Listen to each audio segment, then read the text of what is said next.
চৰকাৰী ঘৰৰ যি আপোনালোকৰ জিঅ' টেকিঙৰ কথা চৰকাৰে কৈ আছে, এতিয়া সেই জিঅ' টেকিং আপোনালোকে চেল্ফলি কেনেকৈ কৰিব পাৰিব, নিজে কেনেকৈ কৰিব পাৰিব, সেয়াও এতিয়া জনাই আছে চৰকাৰে। কিন্তু এটা কথা ইয়াত, অনদেখা পৰ্টেলত বোলে কৰিব পাৰিব। আজি আপোনালোকৰ ২৭ মাৰ্চ ৩১ মাৰ্চলৈ বৃদ্ধি কৰা হৈছে এই কামটো। যিসকলৰ ঘৰত জীৱিকা সখী বা আত্মসহায়ক গোটৰ মহিলাসকল নেযায় মানে জিঅ' টেকিং কৰিব, তেওঁলোকে বোলে অনদেখা পৰ্টেলৰ জৰিয়তে কৰিব পাৰিব। কিন্তু অনদেখা পৰ্টেলটো কোনে পাইছে এতিয়ালৈকে?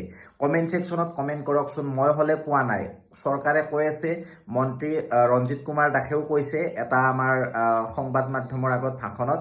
গতিকে মই যিহেতু বিচাৰি পোৱা নাই, আপোনালোকৰ পৰা সহায় মাগিছোঁ। আপোনালোক যদি কোনোবাই পাইছে অনদেখা পৰ্টেলটো, অনদেখা পৰ্টেলত কেনেকৈ কৰিব লাগে সেইটো বাৰু গম পাই যাম।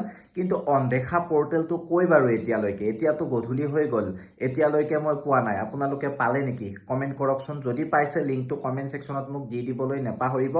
এই ভিডিঅ'টো মই ২৭ তাৰিখে বনাই আছোঁ, কিন্তু ২৭ মাৰ্চ আজি, আৰু এই ২৭ মাৰ্চ তাৰিখে বনাই আছোঁ। যোনে পালে প্লিজ প্লিজ প্লিজ কমেণ্ট ছেকশ্যনত কমেণ্ট কৰি দিবলৈ নেপাহৰিব লিংকটো।